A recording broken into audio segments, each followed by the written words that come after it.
सभी श्रोता मित्रों को मेरा नमस्कार। प्रस्तुत है वरिष्ठ लेखिका ममता कालिया जी की लिखी कहानी बसंत सिर्फ एक तारीख। सच पूछो तो मैं महीनों बाद घर से निकली थी, यानी चौक से आगे।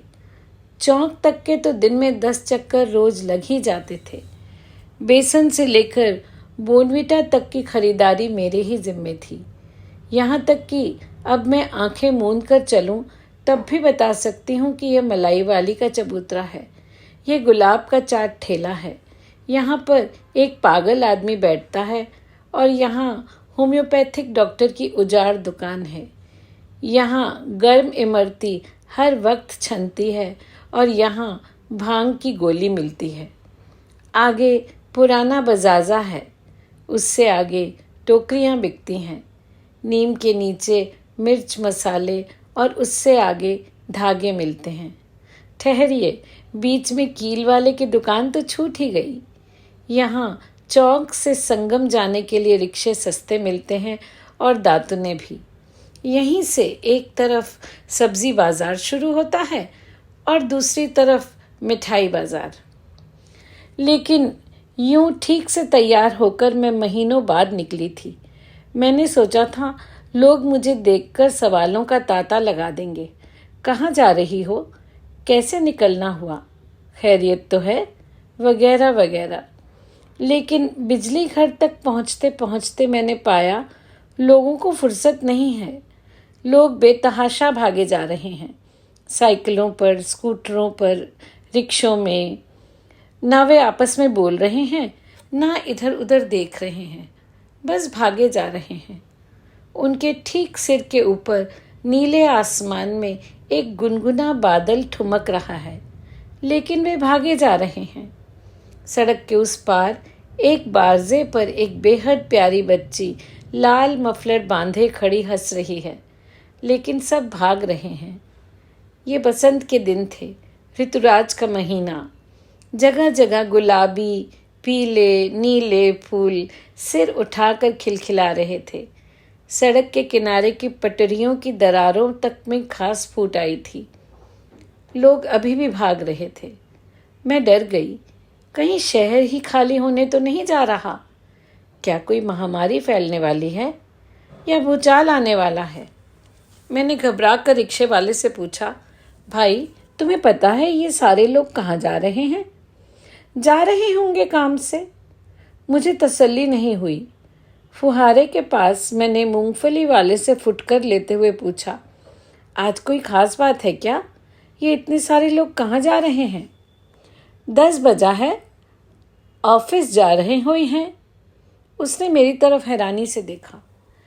बेकार रहते रहते मुझे यह भी भूल चुका था कि 10 बजे का समय दफ्तर जाने का होता है। वर्षों से हमारे घर से कोई दफ्तर नहीं गया था। बेरोजगारी हमारा पुश्तैनी रोजगार था, फिर भी हमारा गुजर किसी तरह होता ही था। दरअसल हम लेखन को समर्पित दंपत्ति थे। सारी दोपहर हम कलम घसीटते थे, शामें कॉफ़ी हाउस में बीतती थीं। सुबह हम अखबारों के दफ्तरों में ताक झांक करते पाए जाते थे। ये सब अपने आप में पूर्णकालिक काम थे। फिर भी समाज के मान्य अर्थों में हम बेरोजगार थे। हर महीना जब बीत जाता तो हमें हल्का अचंभा और गहरी खुशी होती कि हम भूख, महंगाई, बीमारी और दुर्घटनाओं को चकमा देते हुए एक और महीना जिंदा रह लिए। लेकिन आज चूंकि मौसम अच्छा था, जेब में रिक्शे के लिए पैसे थे, धोती में कलफ था, चप्पल साबुत थी, इसलिए मैं अपने पुश्तैनी रोजगार को चुनौती देती हुई अपनी आकांक्षाओं का आकाश तलाशने निकल पड़ी थी। आज मैंने दुर्जन सिंह और जान निकाल सिंह को भी अपने साथ नहीं लिया था। नहीं तो दुर्जन सिंह और जान निकाल सिंह भला मुझसे छूटते हैं? मेरी उंगली से बंधे, मेरी धोती से लिपटे परिवार नियोजन की ये नन्हे नन्हे प्रश्न चिन्ह हर घड़ी मेरे अगल बगल दिखाई देते हैं। लेकिन आज मैंने उन्हें चिज्जी का चस्का देकर कहा, बेटे आज अम्मा को जाने दो, हो सकता है जब अम्मा लौटें तो उसकी जेब रकम से भरी हो। दुर्जन सिंह और जान निकाल सिंह कुछ समझे नहीं। वे 10 पैसे लेकर लाई के लड्डू लेने दौड़ गए। मेरी संवेदना वसंत का आनंद ले रही थी। मेरी चेतना एक महत्वाकांक्षी योजना बना रही थी। मेरे पहचान की एक महिला अभी पिछले महीने गांधी कॉलेज की प्राचार्य बनकर शहर में आई थी। जिस दिन ये जानकारी मुझे मिली, मेरी खुशी की कोई सीमा न रही। मुझे अनायास याद आ गईं गर्म कपड़ों के ट्रंक में सबसे नीचे गोल लपेट कर रखी गईं अपनी डिग्रियां। इस बीच कितनी ही बार कपड़ों को धूप दिखाई गई थी। उनमें फिनाइल की गोलियां डाली गई थीं।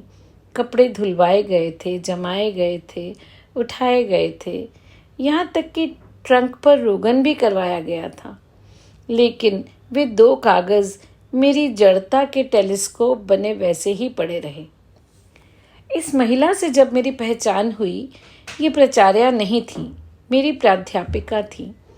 ये छायावादी किस्म के गीत लिखा करती थी, जो हमें निराला, पंत और महादेवी वर्मा की कविताओं के साथ साथ अनिवार्य रूप से उनके कंठ से सुनने पड़ते थे। उनकी चापलूसी करने का अचूक तरीका यह था कि उनके गीत कंठस्थ कर लिए जाएं। इसी चक्कर में मैंने उनके बहुत से गीत याद कर डाले थे। उनके आगमन ने मेरे अंदर महत्वाकांक्षाएं जगा दी थीं। मैं बेरोजगार से बारोजगार होना चाहती थी। मैं घर का खूंटा छुड़ाकर आज़ाद होना चाहती थी। गांधी कॉलेज हूबहू वैसा ही कॉलेज था जैसा हर शहर के हर चौराहे पर होता है। केवल लड़कियों की यूनिफॉर्म भिन्न रंग की थी। यह केवल इसी प्रदेश का कमाल था कि स्कूल को भी कॉलेज कहा जाता था।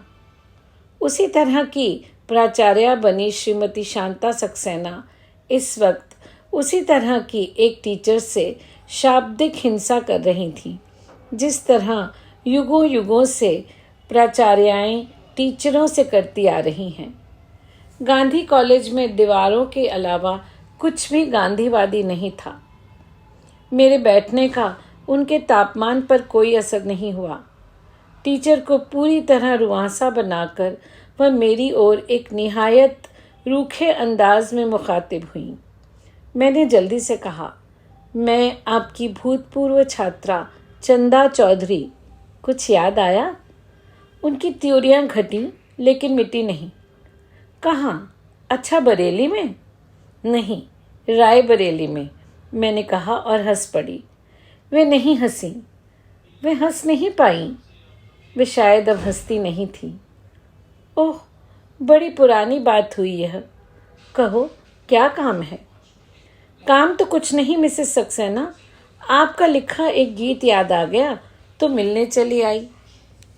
नेह सरी में तिर रहे हैं भावना के दीप मेरे, उर्मियाँ उन्मुक्त मन से गा रही हैं गीत मेरे।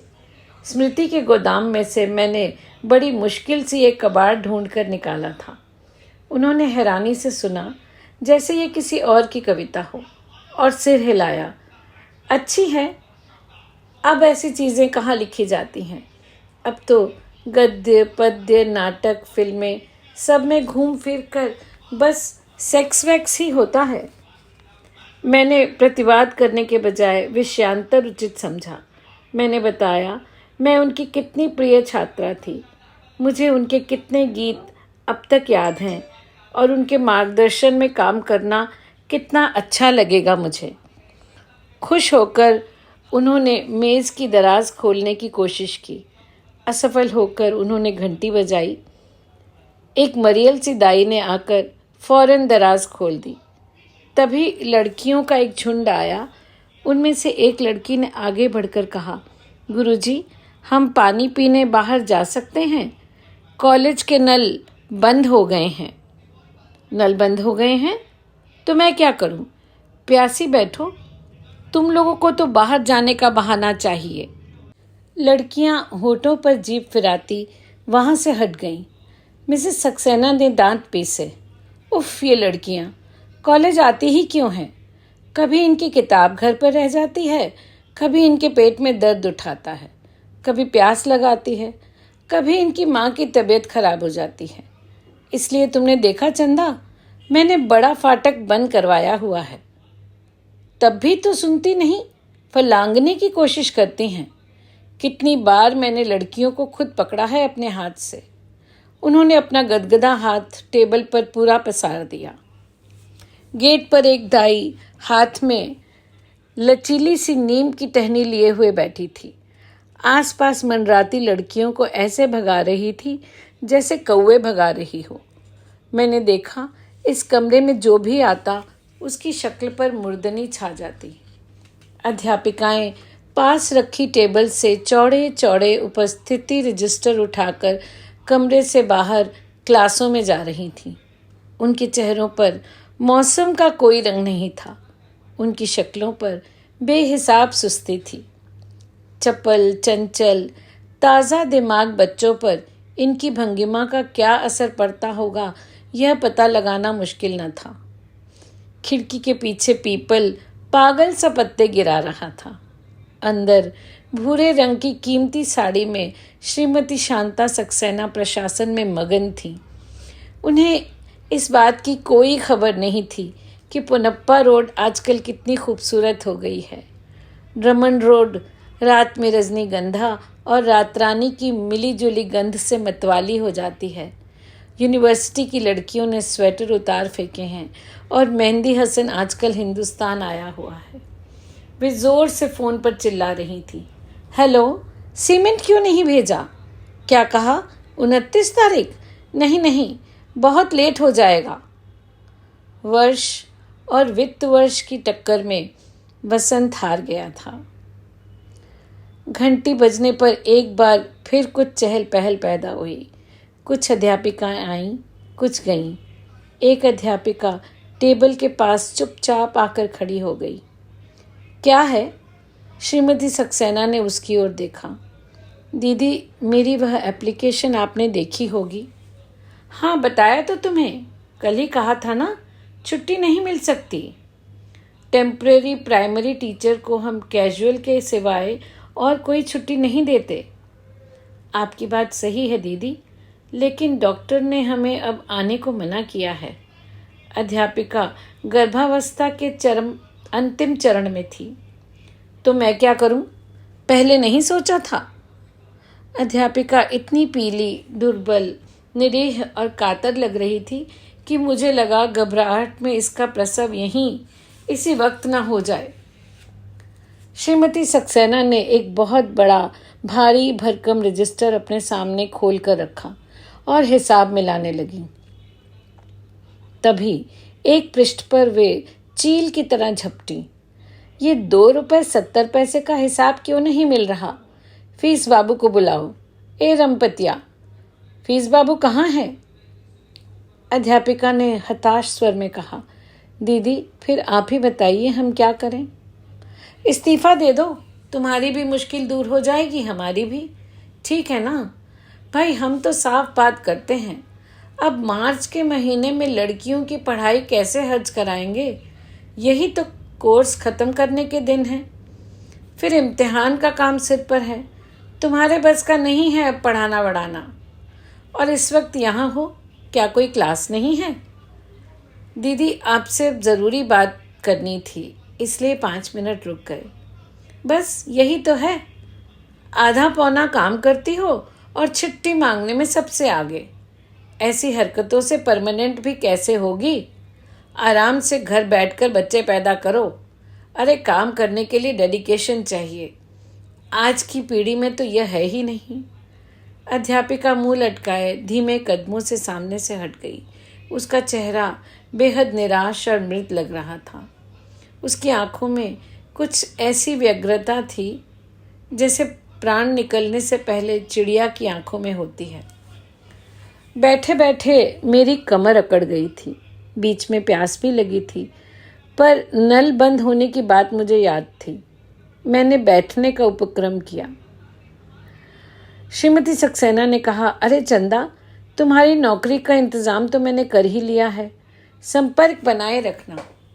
ये श्रीमती जी ज़्यादा से ज़्यादा 1 हफ्ते की मेहमान हैं। भाई तुम तो पुरानी छात्रा हो हमारी, तुम्हारी मदद नहीं करेंगे तो क्या गैर करेंगे? मेरे पैरों में कपकपी उठी, जैसे स्कूल के दिनों में दौड़ने से पहले उठा करती थी।